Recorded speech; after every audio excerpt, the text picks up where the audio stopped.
Okay, the live stream should be starting up soon. Please give a moment, make sure everything's set on.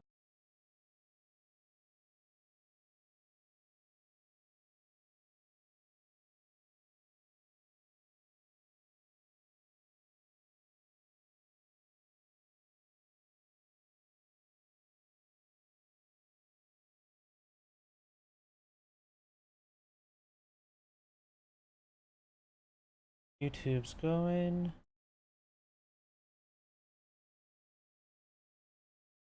Twitter's going. Kick is going. Twitch going. Here's how Rumble's going as well. Please give me another moment, make sure my other computer's good to go.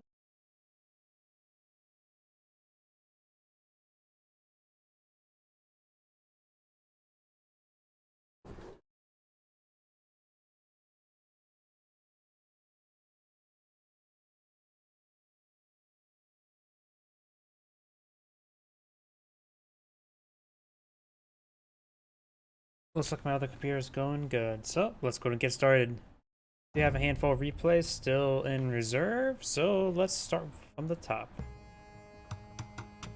Greetings everyone, and Grade here. Another 8 Cars 2 Definitive Edition replay. Spot on the bottom left side as the red Magyars, we have Zark. I'm assuming that's the clan name? Maybe not, I'm not so sure. Spot on the top right side as the blue Bulgarian, we have Friendless. It is an arena map there, and both of them have stone walls, so let's go up the max of time speed as everybody starts equaling up. Let's cover each player civilization bonuses. Magyars, cavalry, civilization, villagers kill wolves with one strike. Forge, cast iron, blast furnaces free, scout cavalry, light cavalry hussars cost 50% less. Unique use of Magyar Hussar, Corvin army makes Magyar units a trash unit. Curve Rebo gives cavalry archers +1 range, +1 attack. Both of these should be very good in the arena map. And cavalry archers are trained faster.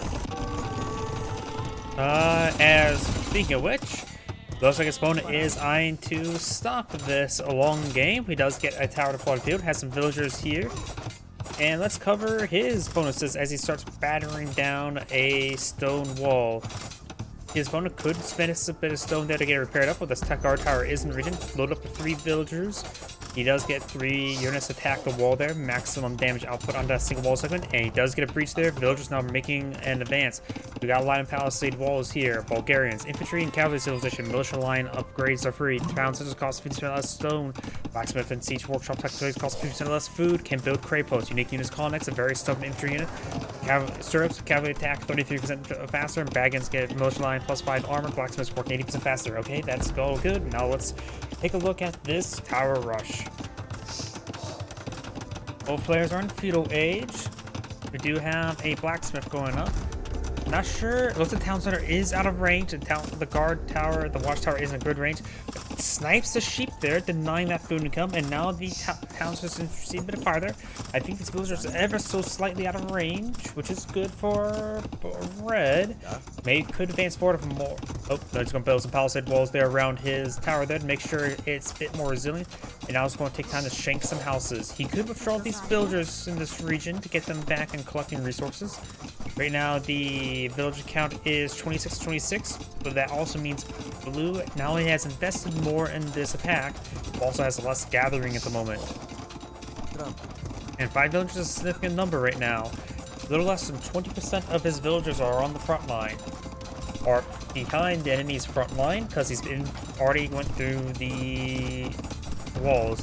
He does destroy a house there, very nice. Villagers apparently do reasonably well versus housing. Not really familiar with the damage output of villager versus house, but he's getting some good damage from these housing. Let's see. He is not a pop cap. He's going for fast castle, and he's swapping between a lot of research techs, going for double bit axe or whatever it's called. He does have enough population for the moment. He will need to get out some more housing. He does have enough wood for a bit of housing. With him ending the next age, he may have only 1 spare population, but he's currently building 0 population because of the castle age. And let's go and fast forward a little bit since he's shanking housing. Bulgarian player have not been able to lead his backline stone walls just yet. He's collecting some stone as well. Let's see. Is Blue eyeing to go to the next stage relatively soon? Yes, he is. He may be eyeing. He's collecting that stone maybe for some cray posts. A cray post on the front line could be very useful. He does actually build a palisade wall there to close the breach. And he does build some more gate walls around these this palisade wall there. Farm receiving fire. Farm does not have any pierce armor, inherent pierce armor. I do have now some mangonels now engaging this tower there. It does actually destroy the walls first. May have misclicked the tower and hit the walls, but either way, now it's really hitting the wall, the tower. And this our tower is getting some good damage on the farm, and it will make a lot of kebabs for his opponent, but he doesn't want to eat kebabs. And there goes that tower. The farm may be on fire, but you can still collect food perfectly fine. I might always wonder if farms should get a slight health regen because it's farms. It tends to grow while the people not there or are there.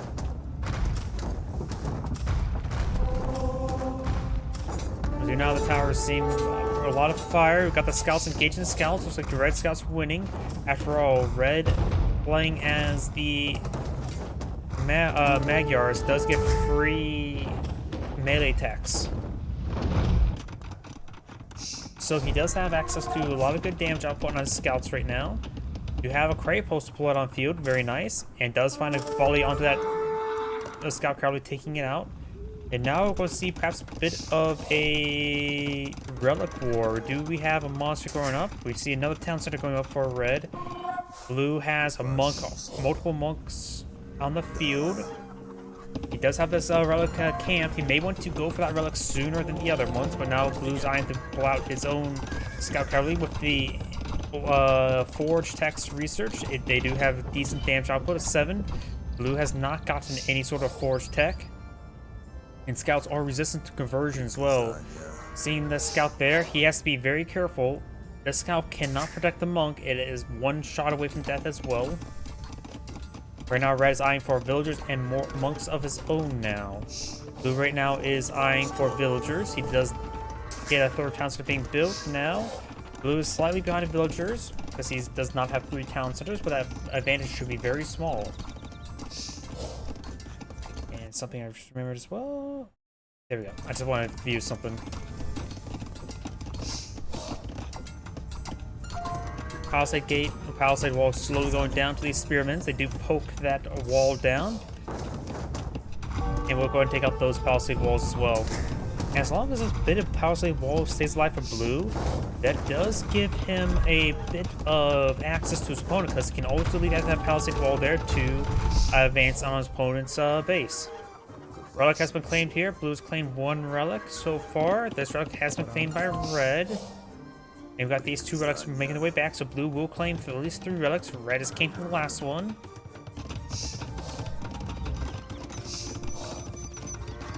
And now we do have the additional housing going up to reinforce Red's wall. Oh, and this monk needs to get on out of there. That scout's far too close.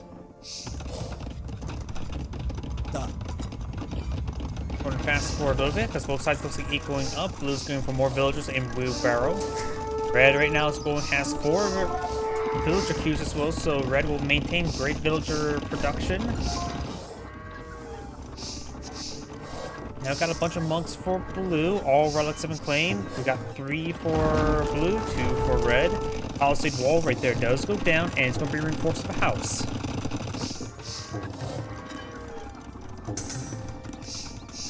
Outposts trying to be built there. Very nice. I like seeing these outposts. And now I do got a wave of Konnik advancing on forward. What tech does he have? He has no melee armor, or no melee armor, no melee attack. So Blue should eye getting those research relatively soon. Currently he's deploying out, didn't even have a villager in the queue. Needs more population space, so needs more housing. Imperial University as well, very nice. Is that another cray post? Multiple cray posts now deployed on the field. He can go for backline keep or castle later on to get his technologies from there. Cray posts can only build Konniks, cannot research any sort of technology. Now we've got Imperial Age for the Bulgarian. Red is also getting Imperial Age and going for fletching. He does spot the Conics there. Conics trying to get some swings. And since both sides are more or less echoing, let's just go fast forward the time being. We've got a big wave of archery range there. He may be eyeing for cavalry archers. Yes, we see cavalry archers on the build queue. Conics do have one inherent melee or pierce armor. Not anything special to avoid cavalry archer fire. And with the unique text of cavalry archers for red, they can do some good damage, especially the range. Range is very important. Conics sort of dancing around. As well as blue needs to get heresy research as well, because getting one of these Conics converted is basically losing 2 units. If he gets heresy research, not only will die, but you will keep the dismount of Conics. So blue needs to eye for heresy. We got a big line of archer ranges here. They're just rallying up stuff on the inside, going for 6 archer ranges there. But he has a significant number of these Conics deployed on the field, getting heavy cav archer, very nice. Blue's Imperial Age is almost complete. He needs to get out, since he has so many Conics, he may get out a castle relatively soon to get the elite Conic upgrade.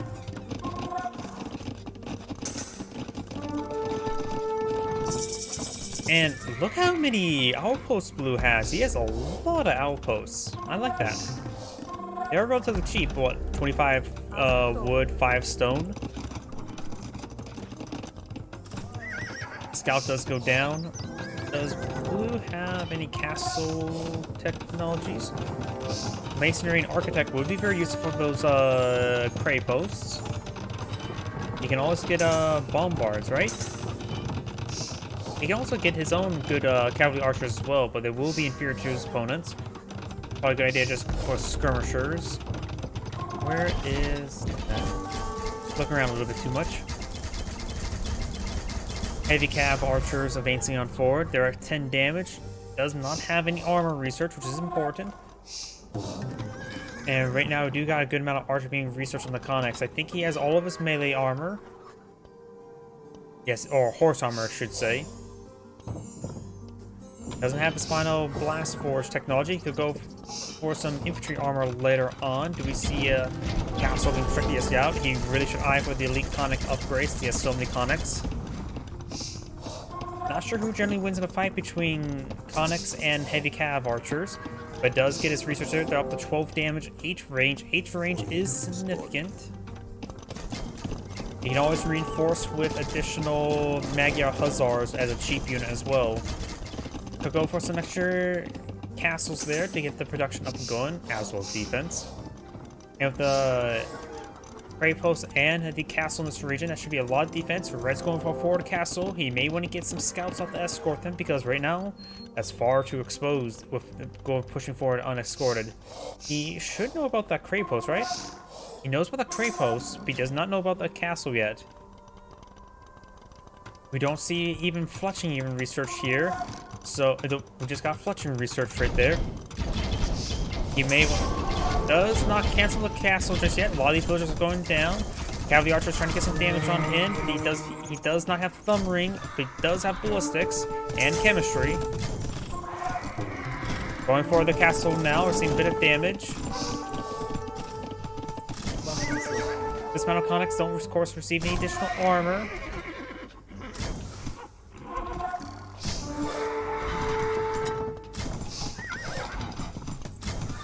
Getting some great damage there. Doing some good stutter step, but receiving a lot of damage themselves. And the castle may have actually been destroyed there. I'm not sure if it was actually cancelled. Red does have 600 stone, so perhaps it was cancelled. And a large number of these cavalry archers receiving quite a bit of abuse there. He needs to get out some Magyar Hussars or Spearmen, any sort of front line. Dismounted Conics getting some hits there. And some of them do go down. Additional cray posts being pulled in the field. We don't see the elite Conic research, nor has it been researched. His additional technologies, Starbucks is going to be very important as well. He needs to get that. Baggins could be useful later on. Probably not. The Militia Line research is probably not going to make it be important at the moment. Red's going for a castle or keep castle right there. It's good damage there onto those Conics, slowly whittling them down. Of course, this amount of Conics will still pose a threat. Trebuchets may get hit by the Conics though, decides to stand his ground there. Nice little choke point there, thanks to this little tree as well. Some of these villagers not getting hit as Trebuchets are hitting Red's castle. Castle's 95% complete. And more cavalry archers, heavy cav archers there. Castle not complete. You can get inside the castle to get additional air output there. Got a lot of villagers on the front line trying to build out some more barracks, looks like. He's trying to build out halberdiers, help to stop these Conics. Let's get them loaded and unloaded. This area is meant for loading and unloading area only. These can be killed by the cavalry archers if you don't follow that rule. And this Red Keep castle is starting to go on down. Got a good number of halberdiers on the field, and not enough though. Just the one. And these cavalry archers are still trying to get some damage on in. These Conics, however, being very, very stubborn and does back out of the game now. I think those Conics just, since they're a stubborn unit to kill, that's one reason why they did hold so well. Additionally, he had a very, very late transition to these halberdiers. When seeing all of those Conics running around, he probably should have gone for a bit more spearman and halberdier earlier on. But either way, this Andgrid saying thank you for watching, and on to the next replay.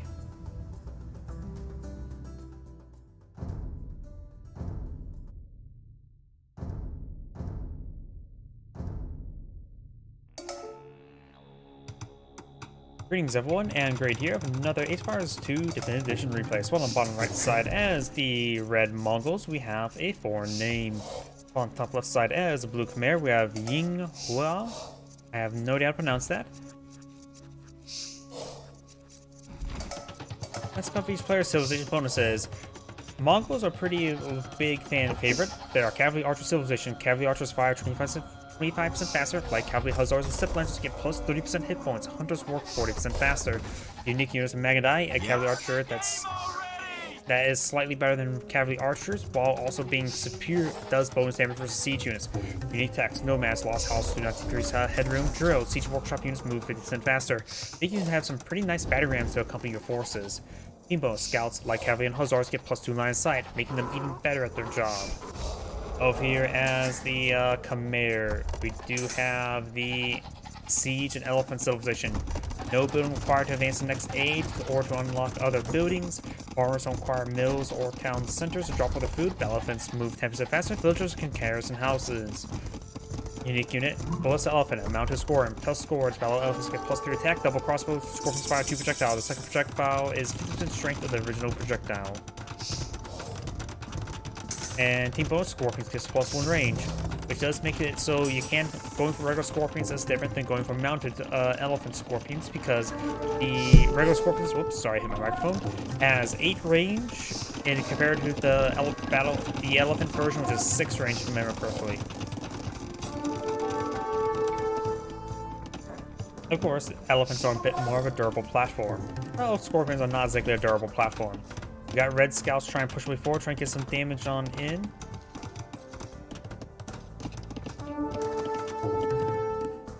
And over here, red scouts trying to pursue blue scouts. Red scouts trying to find some harassment.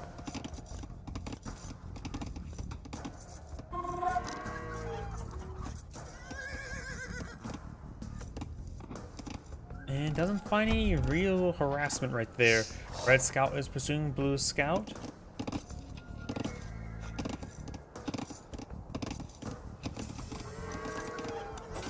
It does find a good hit there. We do have a blue archer in the field. Blue's going for a handful of archers, got flushing in the build queue as well. These archers can be overwhelmed by these scouts, such as this one does find himself into a corner as well. Unable to get in the same gold line there. Blue scout goes down. So now red has 5 scouts in his back line. He does have a decent defense force of archers here. Scouts do have 2 inherent pierce armor, so each of these arrows would do 3 damage each. This red scout here is a little bit more wounded. I think that is his original one, so it could still have the auto scout ability. Which it also, if I remember correctly, it does still use the same icon as compass.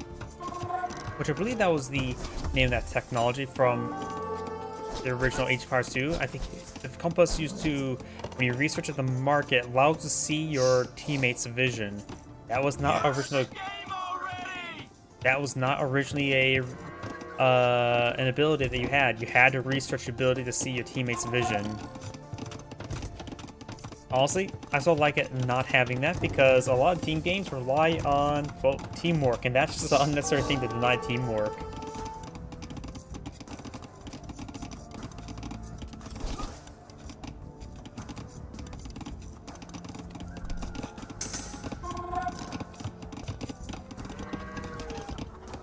There may be a breach relatively soon here. We do have this tree being chopped away, and once that tree's cleaned up, then the scouts can eat those villagers. Now we've got a defense force of 8 archers here. That's a lot of archers. Scouts can, of course, run away if they find an opening. Those openings are gradually closing, so he could potentially wall off this region, but he may not want to wall them off because he may want them to escape to avoid any additional damage. Scouts backing off, receiving a fire there, being also annoying.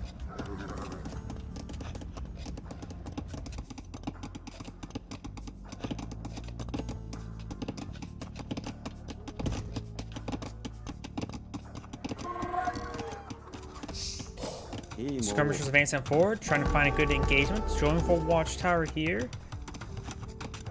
Skirmishers will of course have severe trouble versus villagers. They currently do 2 damage. With Loom, villagers have 2 pierce armor. So even with fletching, they will do 1 damage each per hit against villagers.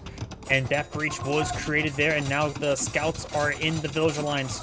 Villagers had to stand and fight. Does get one of those scouts there. This next scout is being shanked. The skirmishers are now in the line as well, really choking up movement here. Blue's going to lose a large number of these villagers. Currently, Blue's the villager count is 32. The Mongol player has been failing to keep villager production, or maybe castle. He's saving up his resources of castle wage, so he will have the villager count is even, but the Mongol player will get his castle wage severely soon. The Khmer player is not too far behind, however. The Mongol player may be could be eyeing for additional towns as quickly as possible, get more advantage. But now Blue has a massive wave of, oops, click off screen. It has a massive wave of archers veins forward and does kill that kitty cat. And there is 11 archers here and 1 scout. We've got Castle Witch now in the build queue for Blue, so the Castle Witch timing is only slightly in favor of Red. Not a huge margin, so probably not worth it not building all those extra villagers.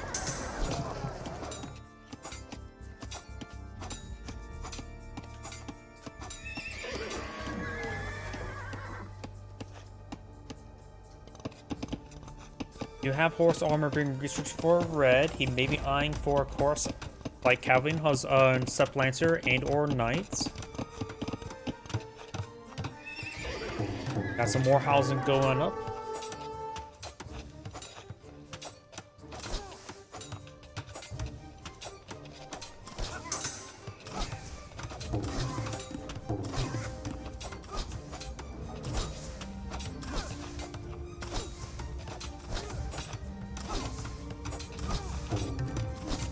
Does get basic housing set on up, and now this palisade wall does go down.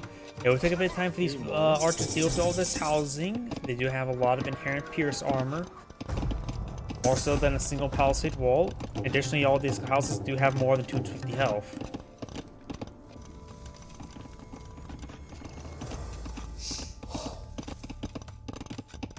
Got Blue's archers moving around, trying to find another engagement, or just falling back. He does know his opponent's at Castle Age. He's probably just going to keep these guys alive, get his own Castle Age up, get his own crossbow and Bodkin arrow research. Crossbow and Bodkin arrow now are on being researched. And this will give him quite a bit of a power spike right here. While Red was stalling out for these Lancers, he does also get some Knights. Knights do have higher inherent pierce armor than Lancers, though the Lancers do have more. They get a health benefit buff, but they don't get enough health compared to Knights, so Knights are generally better versus these archers. But they're a good item to mix in with each other. Sublimes, of course, have a bit of extra range, so if they're a little bit behind the knights, they get a little bit better pathing to his opponent, because they can just reach over and poke his opponents. Poke their eyes out. We got 17 crossbowmen here. That's a lot of crossbowmen. These knights are probably not enough. They can't withstand quite a beating, that's for sure, but he needs more pierce armor. Blue's now transitioning to some cavalry archers. Very nice. He can get out Heavy Cav, he can get Parthian Tactics, he cannot get out Thumb Ring. Cavalry Archers are a little bit unusual transition, honestly, for Khmer, but it can throw his opponent off by getting them. Right now, Red is going for more Knights. He's still having trouble maintaining villager production. Blue has pulled ahead in villager production, or maintain it being ahead. We don't see additional councils yet for Red. He may just want to get them out anywhere he can to get the villagers producing. We got a university here, so it looks like Blue's not going for additional town center just yet either. Palisade wall does go down right there. More steplights being point of view. Knights advancing forward, finds a good engagement there. Does break out some of these walls there, so his other forces advancing forward. And I am not sure what they're doing right there. They were dancing around a little bit. Steplights are not moving in just yet. A bit of questionable controls there by Red overall. Let's see how steplights are there, and all of these crossbows will go down to these knights. Very nice. But yet there was a little bit weird movement there where he was dancing around half of his army. More steplights being plotted in field, more villagers in the build queue. Over here, no additional town centers just yet. He does have a wave of cavalry archers plotted in field. With Bodkin Arrow Research, he will have access to 8 damage, 6 range. Villagers only have 2 pierce armor, so they will take 4 damage per arrow, assuming they hit. And that would be 10 arrows to kill them off.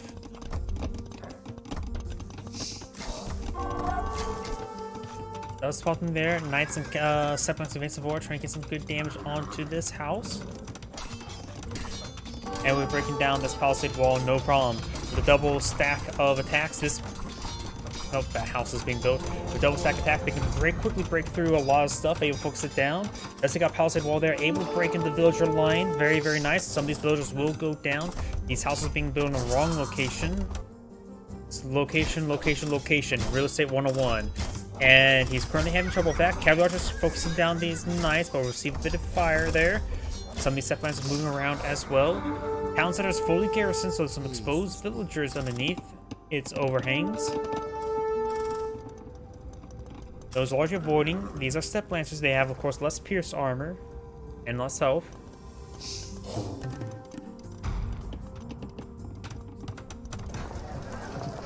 Got these forces advancing forward. That knight is both so wounded. And now got some of these trying to hit some of these villagers. Let's get some great hits there on these villagers.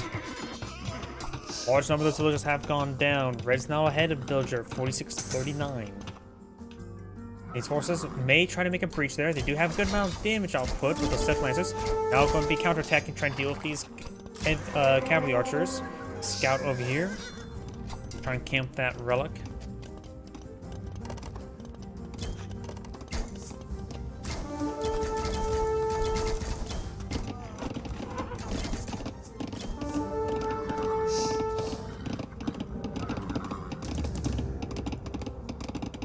Trying to find more of these villagers. Some exposed villagers right here. Does get 1, 2, 3, 4, 5. I think maybe 6. I'm sort of looking at 1, then the other one's going down. He will lose his force, but does get a good number of villagers there. The village count is 49 to 35. And remember as well, both players are still in one town center. So it's going to be hard for Blue to recover those villagers. Red's now eyeing for his own second town center. There's a great engagement coming on in. He does pull out some camels. Camels have no inherent pierce armor, so they're very vulnerable to cavalry archer fire. However, they do, of course, get bonus damage for it. Outpost cells draw a bit of fire there. Camels advancing forward, get some good slices on some of these cavalry archers. Does pick off a camel there. Multiple of these camels are going down.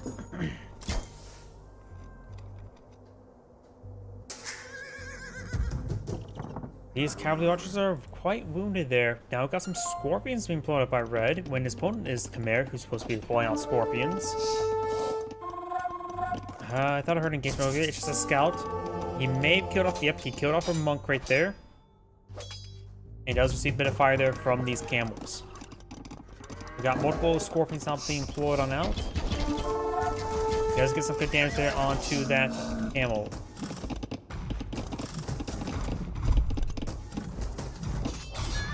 Got a mix of Steppe Lancer, camels being put on the field. Very nice. Camels can charge forward while Steppe Lancers can poke the over their shoulders. Got some villagers maybe going down. Got one at least. This one will be saved. Monk does get conversion down to a cavalry archer.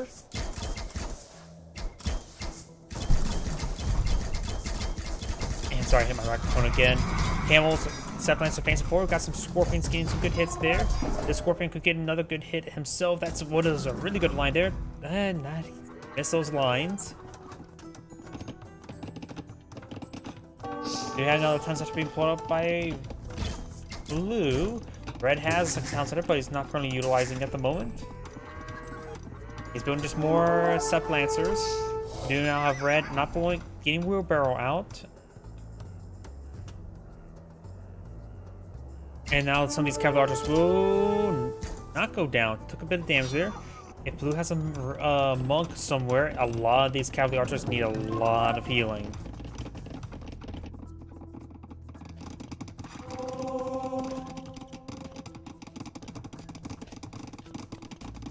Looks like Town Watch is also in the build queue for blue. This town center has not been built just yet. Red does finally get second villager queue up and going. And he does have a 19 villager advantage, which is significant. And he does have 2 relics. Good little boon there. Red does not see any other relics on the map. Blue, however, on the other side, does know about that far relic, but does not know about the 2 close relics. Camels pushing forward along with these Steppe Lancers. Does find a volley there on these forces.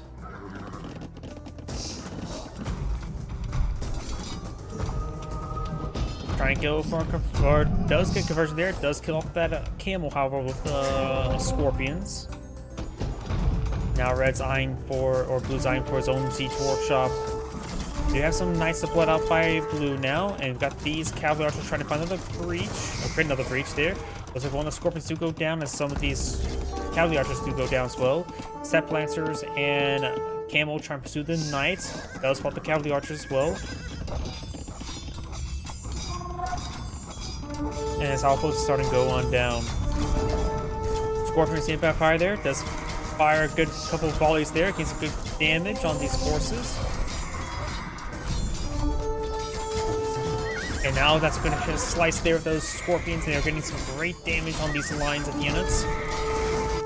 Blue's cavalry archer still advancing forward. He does, of course, still have the Bodkin arrow. He does have 2 archer armor. Against some good damage there onto these cavalry archers. The converted cavalry archers now will be going on down. These cavalry archers trying to regroup with this group of cavalry archers. And blue now has a 3rd town center pull on the field. It has a good number of them at the moment. And Monk does try to go for conversion there. Does convert himself in Lancer. Right now only has a 2 town centers going. He still has a villager lead, which is very important. Nope, he does have 3 town centers now, so he does have access to an additional villager queue.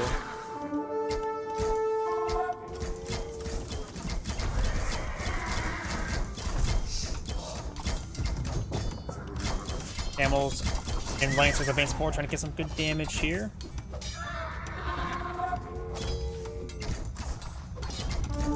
Cavalry archers receiving a bit of fire there, getting hit. Does focus down some of these units. Red's force is quite wounded. Blue's force is also quite wounded. Does pinch off some of these units there. With good focus fire, these guys are doing some great damage. Right at this point in time, he may need knights rather than Steppe Lancers versus these cavalry archers. Knights have just a bit more armor, pierce armor, as well as health to deal with these cavalry archers.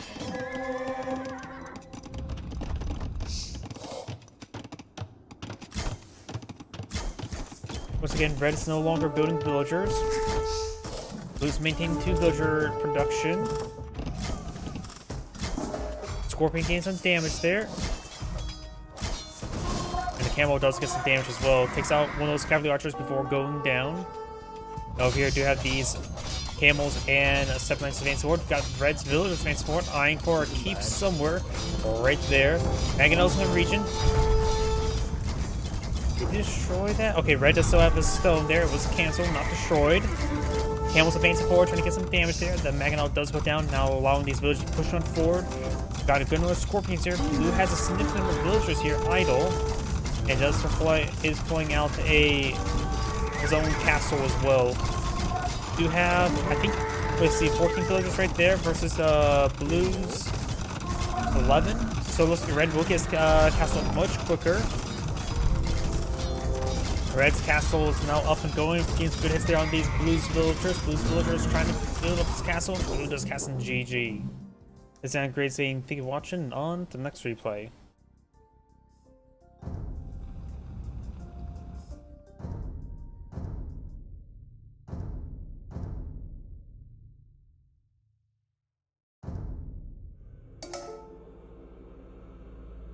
Greetings everyone, and Great here with another H-Bars 2 Definitive Edition replay. Spawn on the right side as the Red Huns, we have Zoe 1990. Spawn on the left side as the Blue Bengalis, we have Skizzy? Skizwy? I have no idea how to pronounce that. Nor either of these names. Let's cover each player's civilization bonuses. Cavalry, Huns, they're a cavalry civilization. They do not need houses, but they start with 100 less wood. Cavalry archers cost less in castle age, even less in Imperial Age. Trebuchets give increased accuracy, perfect for Treb Wars. Unique units in Tarkin, an anti-building cavalry unit.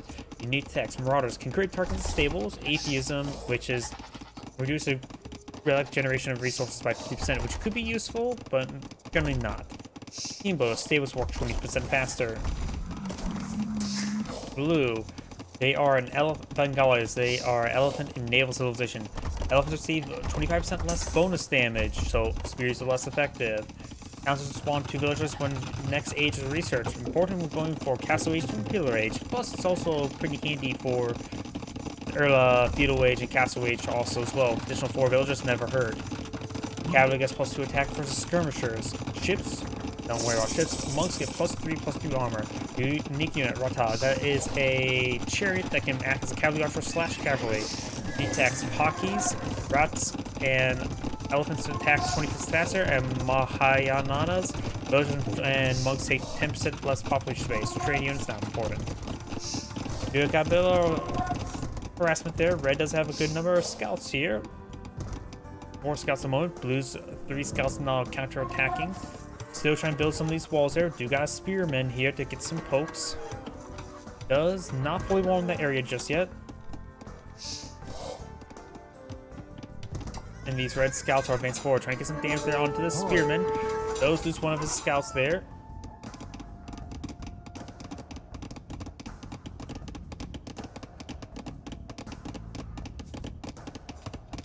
We've got these scouts moving around. Got these scouts trying to advance on forward, trying to find some good damage.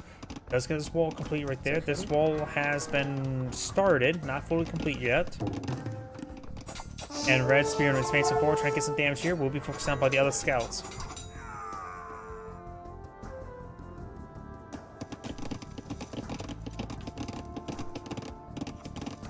Red Scout is still in the back line. There's still a breach over here for him to use, as well as down here. And Red Scouts could find engagement down this wood line. Spearman's still trying to chase these guys out of town. Does not get the palisade gate built there. Does find this little wood line there. Does go ahead and get some great slices on one of those villagers. One villager does go down, trying to avoid the spearman. Right now the villager count is 29 to 29. Blue's advancing forward. We'll potentially find these villagers. None of these scouts are quite damaged. We don't see any additional spearmen at the moment. Now Red's trying to build some palisade walls there, but right now he's having severe trouble losing more of these villagers. Right now the villagers forced to fall and fight. These are still running around. scout does go down right there. Does finish off a villager there. Red's now down to 27 villagers. Opponent's at 31.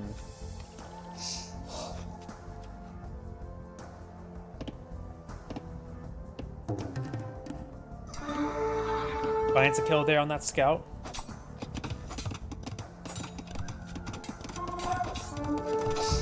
And does take out a villager there as well. Takes out a scout with that spearman.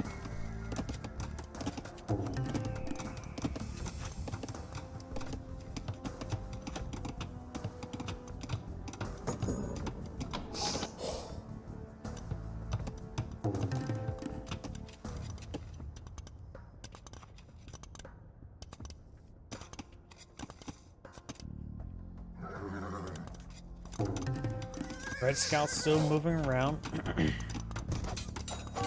And now trying to get some good damage there onto this villager. Red Scouts have received quite a bit of fire. One Red Scout does get trapped there, and the other one does go down, does not take out any additional villagers. Right now it's 32 to 35, so blue does have a slight villager advantage. We've got a good number of farms coming out from both sides. So this one's a little bit too spread out. Could deploy mill here. Looks like both sides just fine, just equaling up at the moment. So do got a pair of blue scouts advancing on forward. Right now, blue is going for his Castle Age. Red does not have his Castle Age research just yet. Now it's getting Castle Age now, so blue will have a ever so slight Castle Age advantage. You have an archer range now going up for the Bengalis player, and 2 archer ranges, and a mill. Red's eyeing for a lot of gold. He may be getting some Bloodlines research. He may be eyeing to switch into some knights. Blue's now reached Castle Age.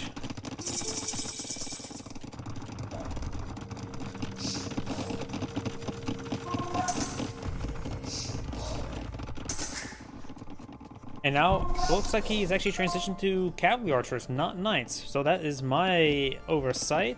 We do have soldier scout research over here. Sorry, I keep on hitting my microphone. For blue, we do see crossbow research. He may have bodkin arrow research. That's a +1 damage, so no, we don't see bodkin arrow being researched at the moment. Cavalry archers trying to engage the palisade walls here. We do have a number of crossbows in the garrisons ready to be emptied out. We do have this town sort of going up, and a monk trying to get conversion onto one of these cavalry archers.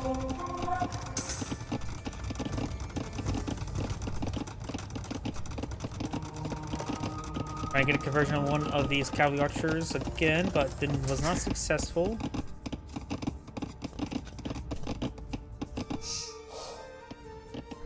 And now got these cavalry archers moving around. 10 cavalry archers on the field so far, at least in this region.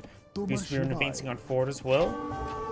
And blue's just eyeing for mass crossbow research. Red right now is just going for a large number of cavalry archers. He has 2 villager queues there, so he has got a second town center up himself. Right now, the villager production actually is in favor of the Huns. Looks like blue failed to produce villagers for a time frame.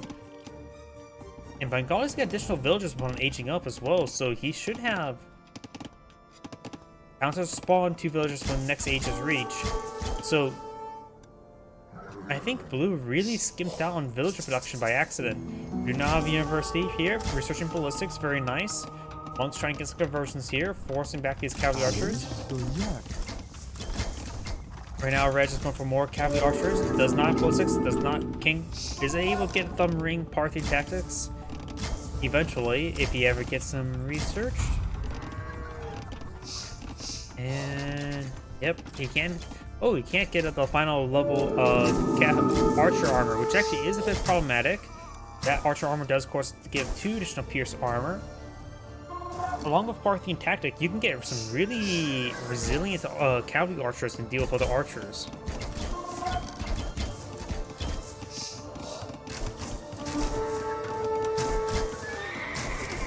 Takes out that villager there.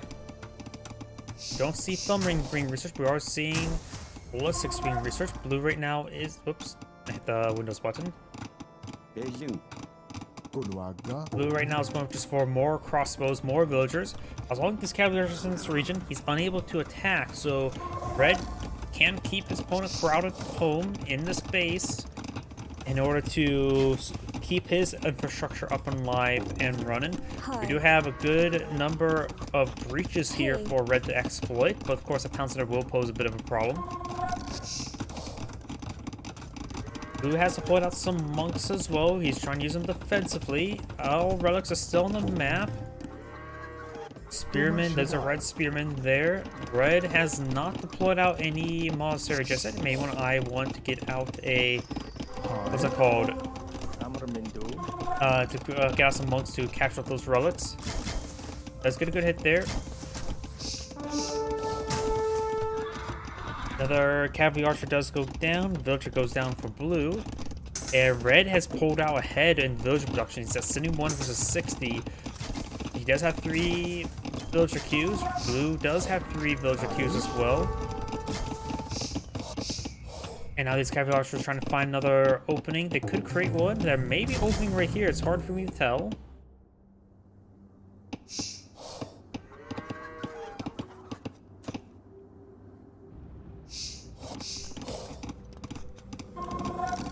These cavalry archers are just moving around the flanks now.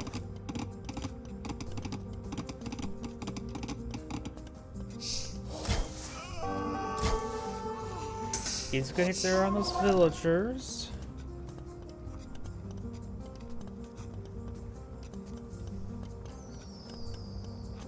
Sorry, I had to look for my phone. I heard it buzz for a little bit. Long story short, my grandmother's in hospice, and I'm not expecting her to do all too well. Rapidly deteriorating, that sort of thing. That's why I have to keep my phone nearby, just in case. Hopefully I can visit one last time tomorrow. But we do now have these cavalry archers advancing forward. Spearman gets annihilated. Villagers are inside that town center there. Only 5. Does take out a number of those villagers as well. Blue's not eyeing for counterattack. Has good force of crossbowmen here. Does also have 4 skirmishers here, which could be very useful as well. Red right now is he poised to point out for defense. More cavalry archers getting hand card as well. Skirmishers will be very useful for these cavalry archers. But of course, with so many cavalry archers in the field, even skirmishers will have trouble staying alive. They do have 6 pierced armor at the moment. Cavalry archers have 8 attacks, so they will do 2 damage each versus these elite, versus these elite skirmishers. Red will need to eye for his own skirmishers to help deal with this crossbow force. Luckily, he has already a lot of the researchers related to it already researched. Only barring the skirmisher upgrade, he can get skirmishers, right? Elite skirmishers, I mean. Yes, he can. Let's take out that cavalry archer there. These crossbows advancing on forward, trying to find another engagement.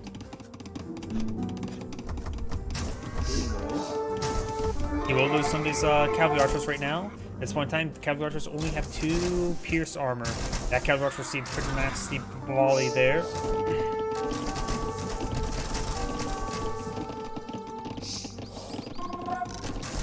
And now Red's finally pulling out his skirmishers. A little bit late for it. He's getting his lead skirmisher as well. Cavalry archer force now pushing way back. There's 30 of them there. These archers are very bunched up. I don't know if he does have thumb ring. Red or blue does have, but cannot even research thumb ring. Cavalry archers engaging on in. These crossbows are just completely surrounded.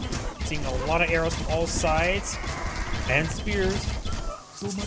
And blue's force does get cleaned up right there. Red is able to deal decisively there with a large force there.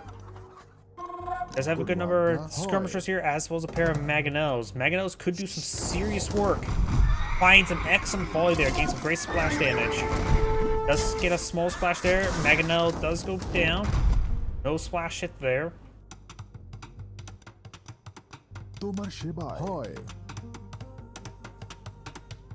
Siege workshop has been pulled up by Red. That villager ate a lot of spears. He ate a little bit more. He's eating quite a bit as well. They're not beavers, they can't eat that wood. Let's see how the skirmisher there, advancing forward. He has a good volley there on that skirmisher, trying to advance on forward. Got the spearmen time for a flank. Over here, we got the skirmishers advancing forward. Just find some damage on these villagers. Of course, skirmishers is likely the best unit versus villagers. Cavalry archers now advancing forward, trying to engage these villagers. Does get one. Does get two. Skirmishers advancing forward. Will find a spearman. Does go ahead and stab him with a bunch of spears in return. And that village does escape in the town center. These forces need eye for knights are a good item versus skirmishers, definitely. Again, none of these villagers. Blue's losing a large number of villagers. Hunt's at 106 population. Blue's now shrunk down to 67. And there's a lot of exposed villagers here as well. They just need to run away. They get inside the town center. Town center still has some more garrison space for them. Skirmishers being picked on off. He's just going to try to hit whatever he can. Gold's being collected up quite quickly. Blue's advancing forward. Knights overrun these skirmishers. He can just keep his other forces away. These knights can clean up that force, no problem. And whatever... Actually, does not a single relic has been picked up at the moment. Red is not even eyed a relic.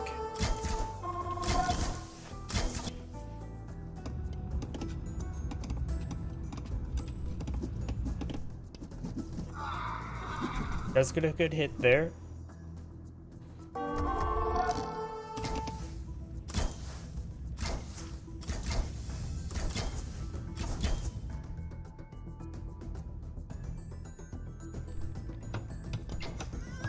Cavalry archers moving around, trying to find another engagement. Does get a kill there. These cavalry archers advancing around, severely damaged, a large number of them. Another reason why you should get out of Monk, just to heal them up. And we do have Imperial Age being researched by Blue. He's stalling up for Imperial Age. Red, how is he doing? Imperial Age on the build queue, getting this mining research as well. Currently, we do see he has all of his farming research. Can get one more wood, and it's can get one more gold. Of course, when aging after. You can get that right now, actually. Blue right now has not as much research as the Huns. Cavalry archers fancy forward. Do got Bracer not being researched by Blue. Very nice.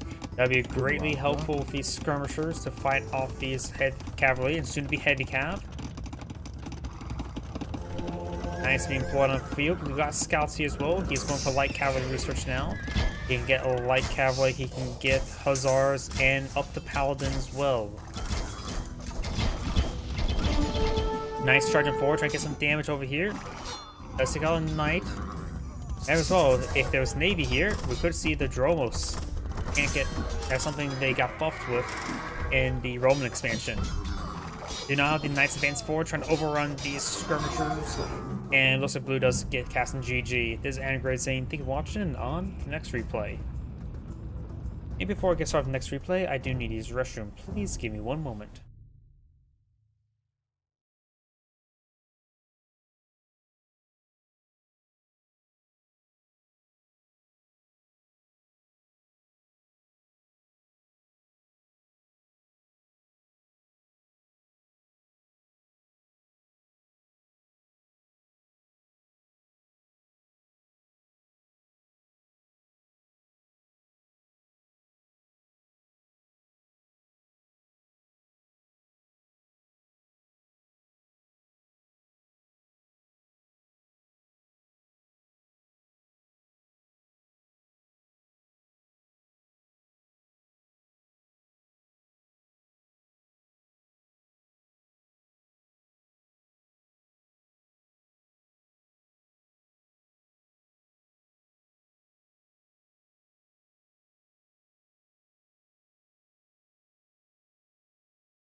Sorry about that, I am back.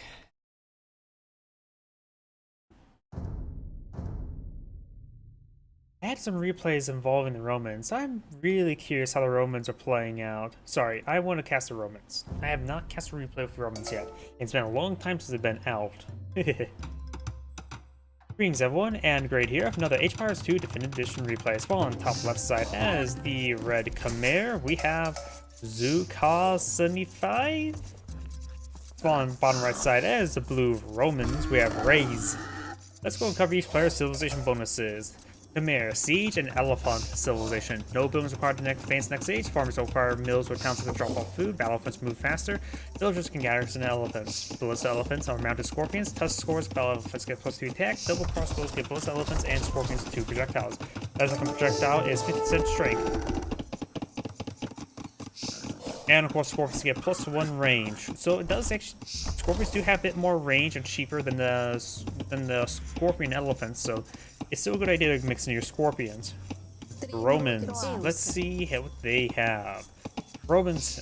Villagers gather, build, and repair 5% faster, which is actually quite generous, but actually very powerful.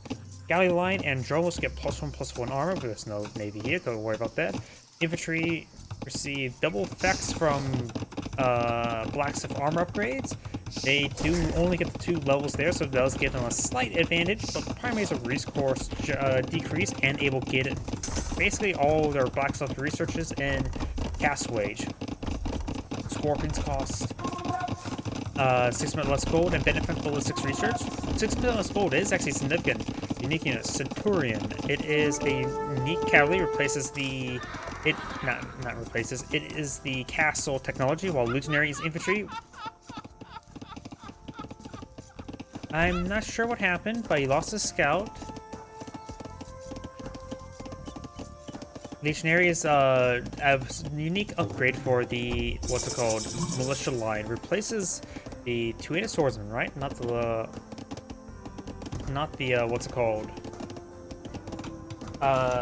long swordsman, but it looks like based on this research here, it would actually replace the long swordsman. I'm not really sure then. He must replace the long swordsman, which has only 2 bars here. I must be mistaken with it. Unique text: Scorpions fire 33% faster. Galley line is +2 attack. Amatasinats, I don't know how to pronounce that. Militia line, Night line, and Centurion's line train 50% faster and receive a charge attack. Scorpions line minimum range reduce. Of course, got the militia moving around, trying to whack some of these villagers. There's only 2 militia there. We got this 2 spearmen advance forward. Let's the Roman players being highly aggressive. And he did lose that scout early on, so these guys do have a lot less spotting range. It's okay, but not great. Spearmen, there are... Okay, I don't know why I got mixed up on that. There's 2 spearmen, or 2 spearmen, 1 skirmisher, and 1 skirmisher, 2 militia, and 3 spearmen. Sorry, I'm really out of it today. Been a long day today.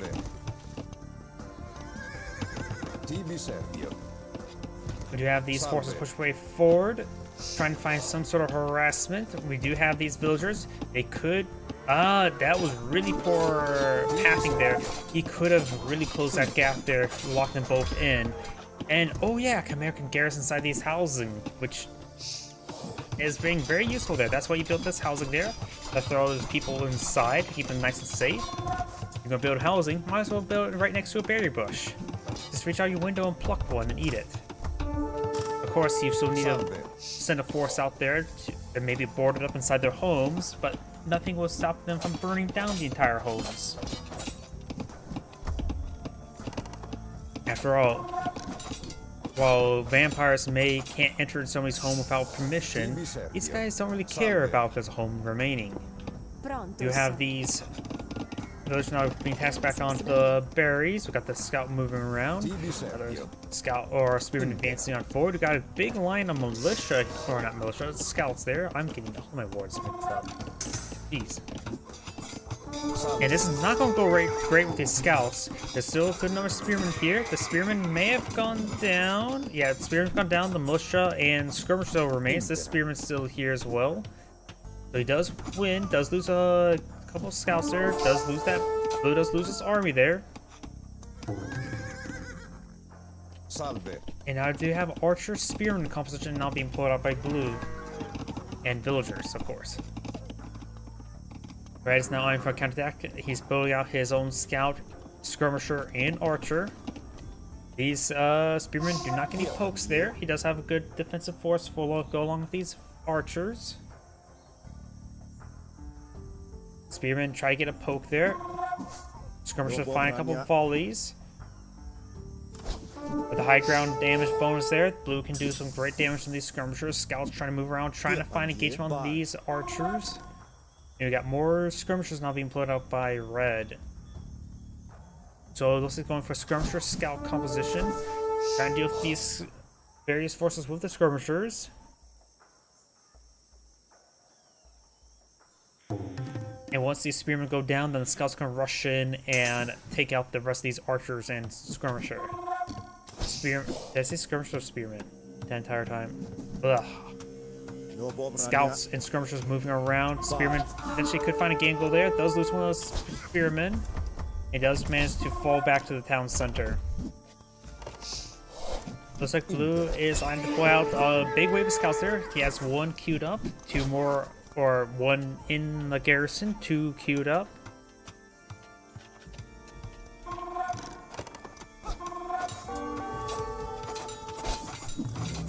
Archery to point out some more archers there. Does get one of those scouts there. He does have a decent force here. Could use some more skirmishers. Does get some hits there on the scout. The scout does have 2 inherent pierce armor, so can stand a bit of abuse from these forces. We do have fletching research by blue.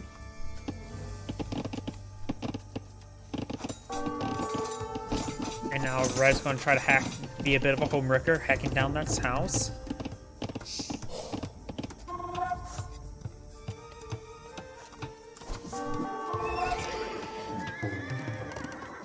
And now we've got a big wave of scouts now deployed on the field. No real counter to it. Blue's ground army can advance them forward, hit these other forces. And now these scouts going to be overrun the skirmishers. Get some hits there.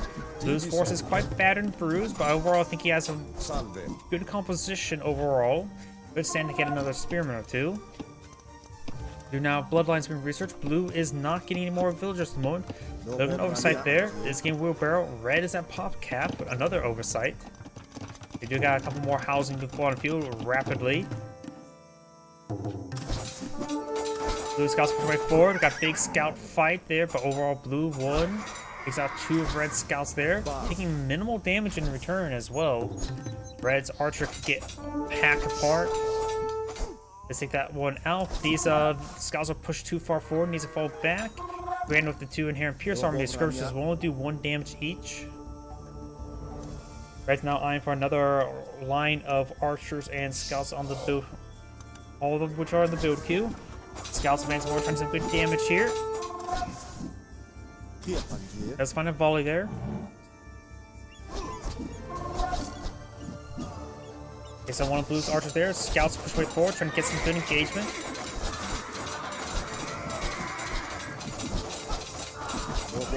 Let's get some good damage there. A couple of these archers starting to go down. Red scout does go down, and Blue's lost his front line. Now his back line is trying to fall back. Maybe we'll finish off that one scout. Does finish off that one scout there. Though his forces are quite wounded. Got a spearman here, eyeing to poke some of these forces. Does find a good poke there, and does go down in return. And right now, red is eyeing for a counterattack. Blue, right now, he's eyeing for more archers and more scouts. But stand to get more spearmen.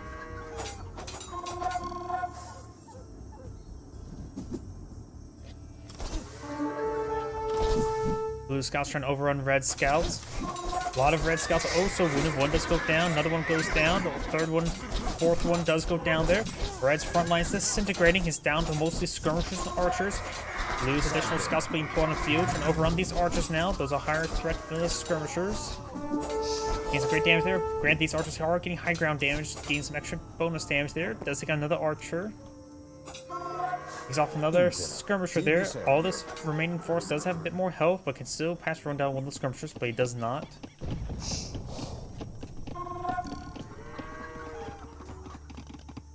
Red is now backing on off. He does have a decent force right here.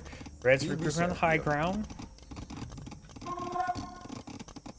Let's see, and Blue's now going for Castle Age, and that's going to be where the Romans really make power plays based on what bonuses I can see. The villager bonuses help out through the entire game, but this is where he gets a lot of his infantry-based technologies or infantry-based bonuses. see, it says blacksmith, right? Okay, blacksmith armor upgrade, so that affects the archer line and cavalry line as well, not just infantry. No, it says infantry receives double effects. So this is where he can transition to infantry and get some powerful effects, though it is a little expensive for all that research. But you may want to get eye for the man-at-arms research relatively soon, and do that now. Was that just a melee, first level melee armor? No, that's first line of archer armor. It does have one line of cav armor as well. Large number of these scouts are going down. Okay, red just lose all of his scouts there. Blue scouts gain some damage on end. Both sides just have a mass archers. They got a couple skirmishers for red. And now we got Castle Age almost complete for blue. Red is already in Castle Age. He's getting out some knights and Bodkin Arrow. He may have crossbow research. No, we do not see crossbow being researched. He can go up all the way up to Arbalest. Crossbow is not being researched.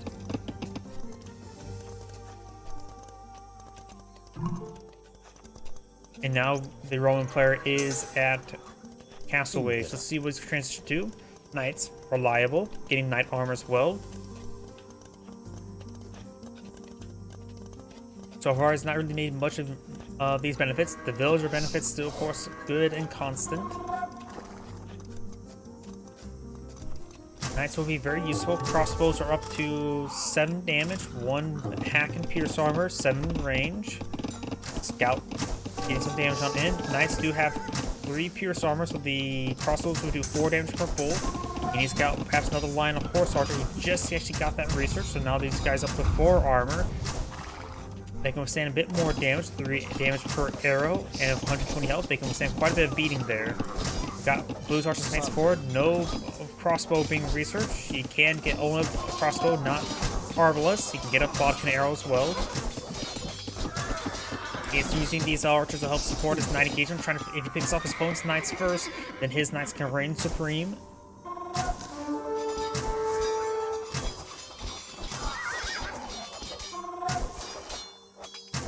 Crossbows doing some good stutter step there. So a couple of these knights are breaking on through. Red's knights are reinforcing. Also, Blue may need the eye to get his crossbow and Bodkin Arrow research. He has a good number of archers out in the field. 9 is a good number. If he gets that stuff to research, it will put a bit more power behind their attacks, help engage these knights. Because right now these archers only have 5 attack, and these archers do have, or knights have 3 pierce armor, so doing 2 damage per arrow is not very good. We do not have light cavalry being researched as well. Light cavalry will be useful over on these archers. Knights charging forward now. And now these crossbows are a little bit exposed. Does get one quick kill there. Does have his crossbows researched. No Bodkin Arrow on the build queue. But this will also increase the damage output against these knights by 50%. Of course, with ballistics, so hard for either side hit stuff. Light cavalry right now do have 4 pierce armor, so they can withstand a bit of beating as well. They don't have as much health as knights, but of course much cheaper. They're starting to hit down this house. And now they got a siege workshop deployed on the field as well. Knight charging forward, that's probably not a good idea. We got another more crossbows on the build queue for blue. Bodkin Arrows on the build queue as well. And there is a breach there. Knights are overrunning these villagers, getting some good hits there on these villagers. And some of these villagers are already wounded as well. Though the knights do fall back, trying to hit blue's knights there. Crossbows getting some great damage there onto these knights. Light cavalry charging forward as well, but of course they won't stand much long with these knights. I was unable to build that palisade wall right there.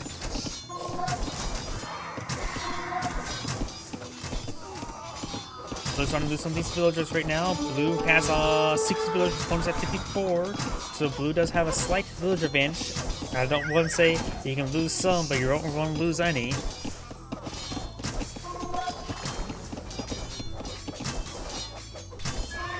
It's a good damage there. 59 to 54 still. Look at all these. There's a lot of wounded villagers as well. A couple of them just got picked off. Another one goes down there. These villagers are backed into a corner. They got Scorpion here, but Scorpion does get overrun by the knights. Blue just having trouble maintaining his production, and Blue does cast in GG. This is Adam Grade saying thank you for watching, and on to the next replay.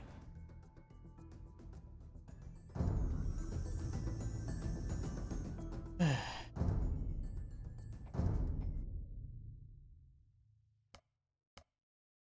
want to find a different Roman replay. I want to see the Roman aspects playing on. Let's do this one here.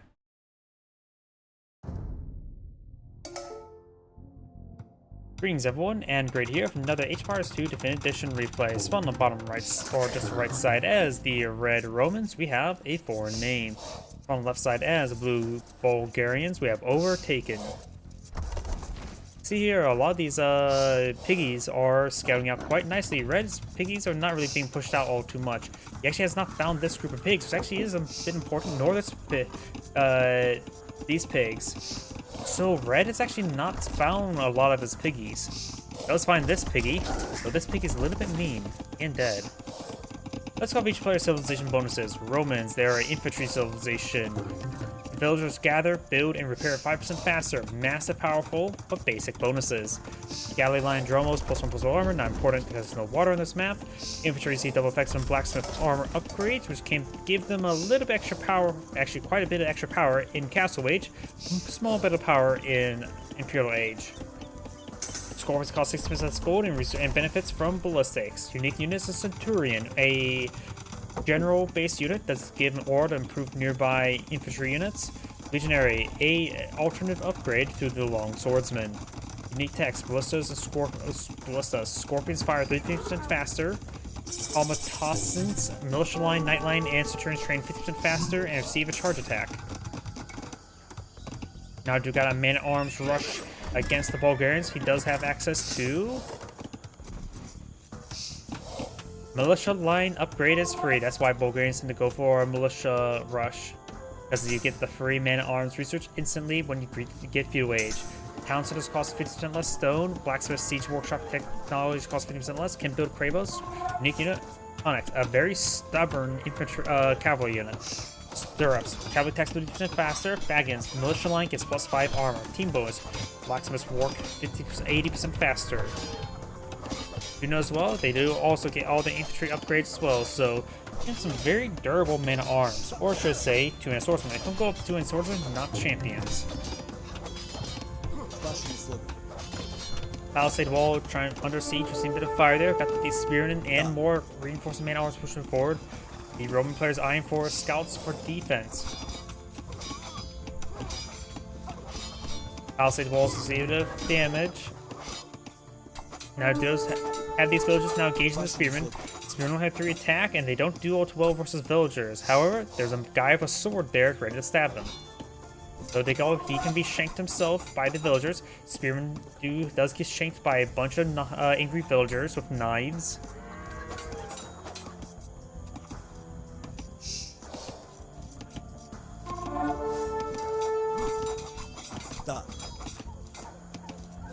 Now do got this man-at-arms and spearman advancing on forward.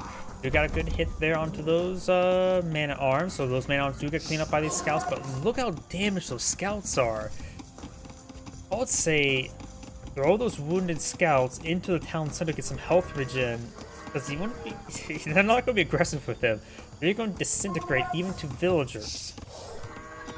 Do what you can for defense, but you may need to get them thrown in the town center just for health regen. Statistically, they're not going to be useful. Maybe hitting against palisade walls and housing. That's their best usage right now. Or actually use what their name implies. Scouting. And the dogs, the Zadok doggos do not bite the scouts. They're good boys like that. We do now have the palisade wall receiving more fire once again. And these forces... Oh, that's what I meant, those scouts. His opponent did a good job of cleaning up... Oh, there was a spear in there. One of them was actually a high health scout, but he did pick off 2 of those wounded scouts and 1 good health scout there. That's why I said throw them in the town center.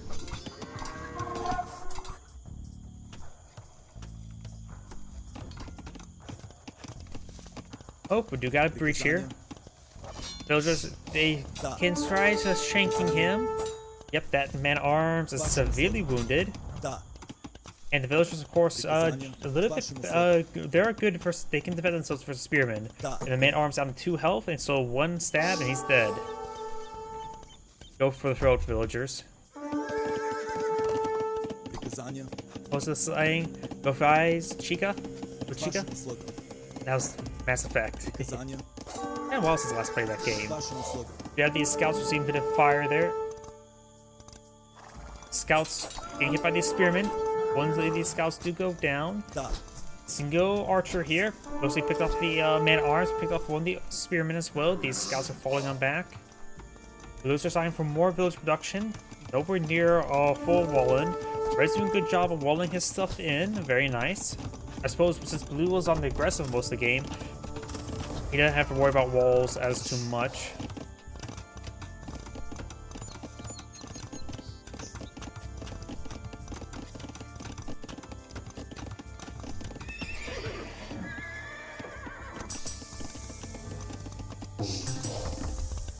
Blue right now is not going on villagers for the moment. He needs his gold to get out his next age. There's the castle age. Red right now is not getting castle age at the moment and pretty far from it. He has a lot of food stored, no food I should say, nor really any resources. So Blue will have a significant amount of time in castle age. They have the same amount of villagers at the moment as well. So Blue will pull ahead, assuming this attack wave does not knock him out of the game. Gotta have his couple spearmen, tower going on up as well. As we got some of these horsemen with those spearmen. He does need to get inside the tower now. The rest of the villagers need to abandon the tower. Does lose a couple villagers here, but as long as he's hold on, he'll be just fine. Scouts now trying to hack apart that tower. Archers will be providing escort for them. And now the villagers do come out and start shanking some of these units. Of course, they can fall back the tower there to get some health regen. Red, it looks like it's now eyeing save up resources for his next age. Castle age is almost complete for Blue. This tower, he's taking out these more healthy villagers and pushing forward.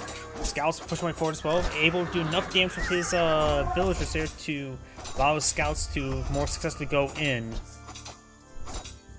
Great gameplay there by Blue, able to thwart that attack quite reasonably well. Did lose a couple villagers, but overall, he did very, very well. An excellent villager micro there. But launching skirmish attacks like that with his villagers and falling back in, and not to mention get a small bit of health regen being inside that tower. We do now have light cavalry now being researched by Blue. Very, very nice. And Red just started his castle age. He needs spearmen. Blue's going to have a pretty big advantage right now. Does Blue have enough for a Cray post? He has 75 stone remaining. I think he invested that primarily into a tower, so he's going to need a bit of stone there to either pull out a Cray post or for a town center. And getting his, if he would have got a Syndicate town center quickly, he would have a significant villager advantage. Some of these gold miners having trouble being passed around. Blue Scout's trying to back out of the region now. The Scout is trying to hack apart this house as well. They got now nice being pulled out by Blue. Red only got out a good number of spearmen right now. He's fighting against a lot of light cavalry and a lot of, and soon to be knights, so spearmen are going to be a good item to defend himself with.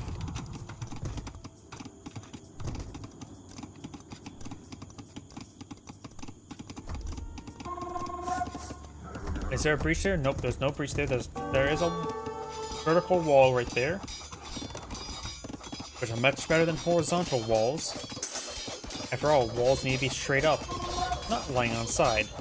We do now have these light cavalry trying to make another breach here. He's reinforcing his palisade walls with more palisade walls there, and does get his own castle age research. Does Blue have a second town center out in the field just yet? I think he has, or he's building. He does just got a second one built now, so he will start pulling ahead on villager count. He's getting out his long swordsman. Remember as well, he gets all the militia line technologies free, so he will get free two-handed swordsman as well. But he's starting to get out some long swordsmen because he's expecting a large wave of angry guys with pointy sticks to come after him, such as these guys. This villager does go down. Nice little pick. These forces will get engaged by these pikemen. Fortunately, the light cavalry's gone down. Knights have seen a bit of beating as well. A couple more pointy sticks advancing on forward. Does pick up a light cavalry. And there's a good number of pikemen here. This force will probably lose, but he does actually have a breach there. He should have run away. That force is far too win. I would follow them back, get a monk, and heal them up. Blue does have monks being deployed on the field. Looks like red has monks out on the field as well. Both sides going to be eyeing for relics relatively soon. Being said to long swords here, a relatively incredibly rare asset for the Romans because you can't get long swordsmen, you get legionaries.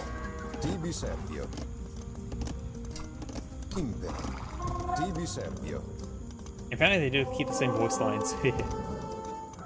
Do now have these knights moving around, receive quite a bit of damage. I would just say fall back with them. We got more longswords to be pulled out by blue, very nice. Red is getting out his own knights for defense. And so blue may want to cool it off and producing more long swordsmen. He is getting some more monks, very nice. I hear a monk. Looks like a blue monk. And finds... Oh, looks like he may convert one of these other guys, but does take out the monk in time as well. It looks like these knights will fall out, escape out of there. He didn't realize that he had actually had a breach right there, I guess.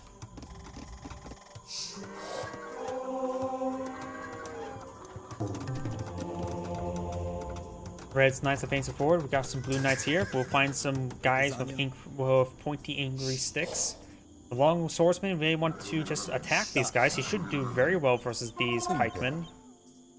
And we do have the +2/+2, or should I say +4/+4 armor for the Roman. He's starting to transition to legionaries, I believe. So halberdiers will never, or pikemen wouldn't hurt. He can't get up the halberdiers. He does not have man-at-arms research, so he needs man-at-arms research before he gets out legionary.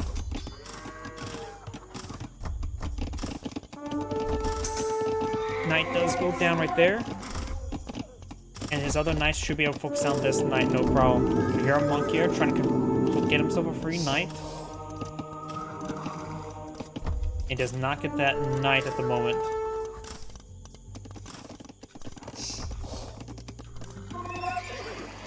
He'll be running away with that knight, which is probably a good idea. This pikeman could cover his retreat.